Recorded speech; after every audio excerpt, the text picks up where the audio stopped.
makeup on this eye anymore because it started watering and it all got rubbed off. So, oh well. Um, Today is the final for my other class, and I don't know that I'll have anybody take it. I think most of them probably chose to opt out, but I'm going to be in there just in case somebody wants to come and take it. The reason I do the opt out is I don't think it's fair to have students who have a good grade and then they take a final and it tanks their grade. You know, if they've done well on all the exams and then you go in and you take a final exam and you get nervous because it's a comprehensive final and you tank your grade, I just think that's kind of dirty pool. So, I just a few years ago said, because I give 6 exams. I mean, I give 6 exams. They have to do 10 labs. They have to do a project. They have to do 6 units of homework. I think they got it. So a few years ago, I just decided I'm going to let them opt out if they want to. Now, if they, want to take it and they want to try to improve their grade, that's absolutely fine. But most people are satisfied with their grade because I make my tests fairly low stakes in these classes because I know not everybody tests well, and tests are not necessarily a good measure of your understanding. Plus, my tests now are open book anyway, so I make them low stakes. You know, labs and projects and all that stuff are worth as much as the tests. So yeah, I guess I didn't even bother saying it's December 8th. So anyway, so I'm here on campus and I just stuck a pecan in my mouth because apparently that's what I needed to do. I think this morning I'm going to try to get my grading done for both my classes so I can have that off the plate. I need to find out if they're letting faculty go to graduation or not, because since the pandemic, they have not encouraged us to go to graduation. Which, if they don't, I mean, that's fine because I don't have any students graduating this semester anyway. But I need to find out because I haven't seen anything that said what was going on with that. The other thing I want to do is I want to get my WhipGo board together and try to figure out, because I want to try to get some whips done next year, and I think that will be a good motivation for it. One thing that I've learned about myself is I'm not good with obligation. We already know this. I'm not good with obligation crafting. So I'm not going to say I'm going to finish this for this person by this date. I do have a Christmas present that I need to make, but it's just it's a little small thing that I'm going to make for the person I drew names for over at Mary Ann's. But I want to not say, okay, I'm going to do this and try to get it done by this time, because I don't do Sal's well. I mean, we know this about me, right? So I just want to say, I'm just going to work on what I want to work on. And I tell myself that, but then I get discouraged, right? I get discouraged because I want to do Sal's. I want to be part of the group. I want to belong to the community. And then I get behind. Or I see somebody's work that I just think is so much more beautiful than mine, and I go, well, it's going to be ugly. I don't want to finish it. Or, I don't know. I just get discouraged when I want to be part of something, but then I can't keep up, so then I feel like I'm failing. And I guess everybody deals with that on some level about their crafting. I've got to a place with my knitting and my crocheting that I don't feel that way anymore, so now I just got to get there with my cross stitch. I certainly don't feel that way about my sewing because I'm not part of any like sew-alongs or anything. But plus I'm a pretty fast sewer, so I don't feel that same pressure. Anyway, not to therapize too much here. Yeah, that looks really attractive, doesn't it? I got my eye. I don't know what's going on with that. Something. I think my contact may be irritating it, but I'm not taking it out. But anyway, so grading. I've got a friend on campus who wanted the Everyone is Awesome Lego set, and I had bought myself one, but then my friends Marla and Gypsy sent me one for my birthday. And I'm a hoarder. I mean, we know this. And I'm like, I'm going to keep this extra one. And then I thought, the other day, I asked him, and he said no, he hadn't gotten it yet. And, and knowing him has been a valuable thing in my life. There's a lot about his person that has inspired me and uplifted me. And so I was looking at that the other day, and I thought, his birthday is this month. And what are you going to do with that? You're just going to let it sit in a box, and you're going to move it around, and you're not going to do anything with it. So let's let go of some of your dragon hoard of stuff and give him that as a gift. Plus, he's a really good advocate for our students here on campus, especially our students of color and our LGBT plus students. So I wanted to give it to him as a gift, so I'm supposed to try to meet him today. And another one of my friends on campus has some doggy joint supplement chews that she said her dog won't eat anymore. And I've got a couple of dogs that I think would benefit from them. So she's going to give those to me. I got to meet her. But anyway, so yeah. Woohoo! That's where we're at. This may be my last day on campus for a while, which it wouldn't hurt my feelings if it was. I'm wearing my green reindeer dress today. So anyway, let's get started. Okay, well, I am headed home from campus. I stopped and got me a fish sandwich to eat for lunch. And I'm headed home. I was listening to the Atlas Obscura podcast, and they were talking about Doris Duke. Doris Duke, she was an heiress. Is that right? Yeah. She was an heiress, and she didn't have any family, but she was like a very wealthy New York socialite. But she had a farm, and she had a pet cemetery, and they were talking about the different pets that she had buried there. And it made me think of a story that I wanted to share with you, because they say that which is remembered lives. So I'm going to share with you a story about a cat. And it wasn't a cat that I had for very long. But when I was doing animal rescue, fostering some years ago, I got a phone call from the lady that ran the rescue that I was fostering for. And she said, someone has said that there are a bunch of kittens that have been dumped in the cemetery outside of Houston, Arkansas.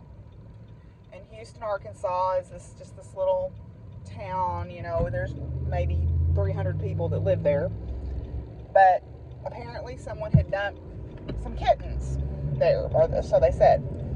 So I said, okay, well, it's kind of on my, not really, but kind of on my way home. So I'll go by there and see if I can find them. Because at that point, I was carrying, kennel carriers and stuff in my car all the time. Because I did pet rescue, fostered for a pet rescue, but I also did transport for the wildlife rehab. So I never knew when I was going to get a phone call to go pick up a dog or that needed fostering, or kittens, or an injured red-tailed hawk. You just never knew.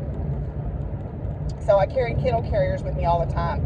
And I also carried cat and dog food with me, and blankets and stuff in my car all the time. My old car. Well, I went by the cemetery, and there were no kittens there. But what there was a very old, clearly starved nearly to death, beat up, ginger tomcat. You could tell he was not doing well, but he came up to me, and you could just tell that he was like, you're not going to do anything for me either, are you? But I had some food in my car, so I went and got a can of food and gave it to him, and he purred and let me pet him, and I could tell he didn't feel good, and he was very emaciated. So I gathered him up, he let me pet him, and so I took a chance, and I got the kennel carrier out of the car, and I put a little blanket in it, and he got in there and lay down. It's like he kind of knew I was going to help him. So I thought, well, I'm going to take him to the vet straight away, because I had cats, and I wanted to make sure that he didn't have, I could tell he had fleas, and he was not in good shape. So I thought, well, I'm going to take him by my vet just right away. So and at that point, I could just walk in with an animal, and they would see it. because I was doing, I was working for this foster group. So I walked in with him. Well, he was polydactyl, which meant he had the extra toes. I think he had like 6 toes or 7 toes on his back feet. And so I called him Ernie because the Hemingway cats that Ernest Hemingway had were also notoriously polydactyl. And I think they also had something going on, like they had a crooked tail or something. He had this long tail. Probably looked longer because he was so thin. But he was sweet. He was just a love bug. And he was, you could tell he was old. He'd been around a while. And he just laid there and he purred and he let me pet him, and he didn't have any energy to get up. He just laid there while the vet was examining him. They did his blood work, and unfortunately he was pretty much on death's door. He had FIV, which is not uncommon for feral cats, and he was in a flare, and they said, the kindest thing to do is to let him go. And they said, do you want to just leave him and we'll take care of it? And I said, no. I said, I will take him home, because he wasn't nobody's cat till I found him, and he can be my cat now. So they gave him the name, gave him a file with a name on it, and they named him Ernie. And he's buried in my house. So for the last few hours of his life, he was my cat. So I hadn't thought about Ernie in a long time, and I was listening to that podcast, and apparently Doris Duke had a toucan named Ernie. And that made me think of Ernie the cat. So I wanted to share with you the story about Ernie the cat.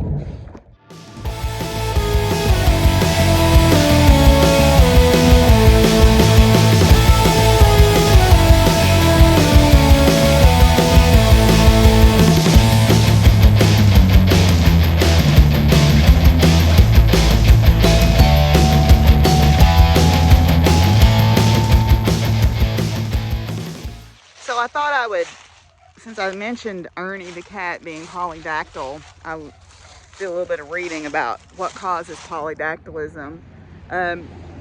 Polydactylism is caused by a mutation in the expression of the gene that is, no lie, called the Sonic the Hedgehog gene. You can look it up. And part of what it controls is limbs and digits. And there's a mutation in the expression of it which causes them to have up to 7 toes on a foot. Polydactyl cats are found frequently in eastern parts of North America, and also in Wales and western Great Britain. And the reason why is they were very popular as ship's cats, because they were thought to be exceptional mousers, perhaps.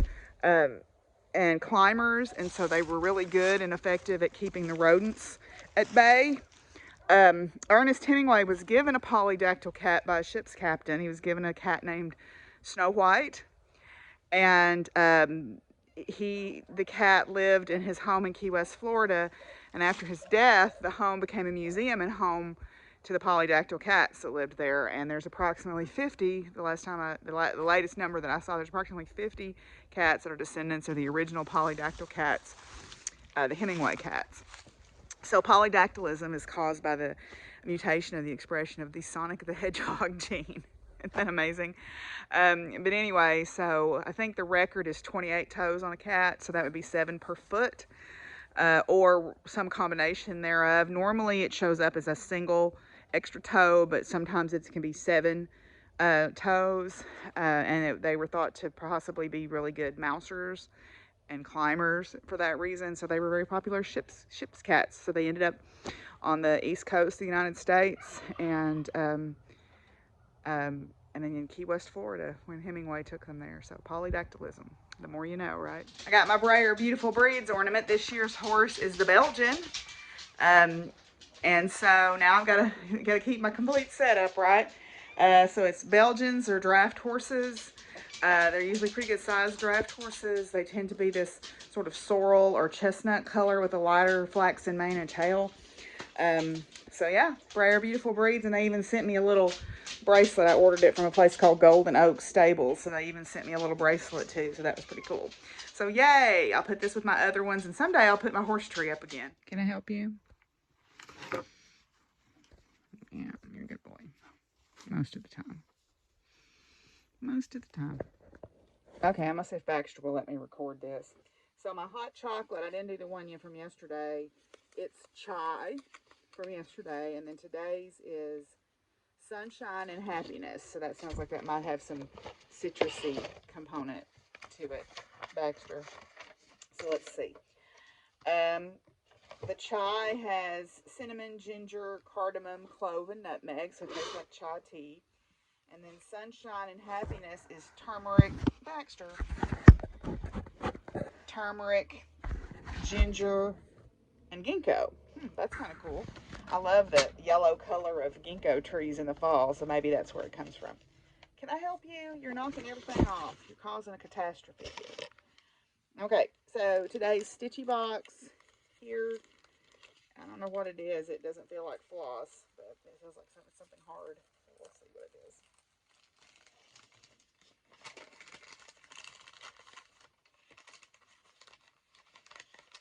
Do you want it? Oh, that's fancy. Fancy. It's gem of some kind. It says phosphorylated crystal focal. A fancy leaded crystal you can add to a scissor fob or fancy finishing, or just add a nice ribbon and cord and turn it into a Christmas ornament or fancy gift packaging. That's beautiful. Ooh, it's making rainbows. Baxter. It's making rainbows in the light here. Ooh. Making rainbows on Baxter.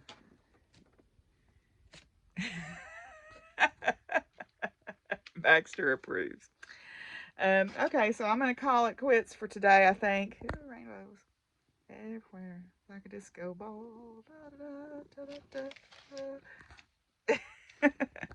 I'm going to call it a day today. I'm mentally exhausted. There's some things going on behind the scenes that I can't really talk about that are tiring right now. I mean, things are fine. I'm fine. Everything is fine. It's just there's some stuff that's kind of weighing on me a little bit. But it will be fine, I'm sure. Anyway, I will, everything at the farm is fine. But anyway, I'll talk to y'all tomorrow, okay? Bye.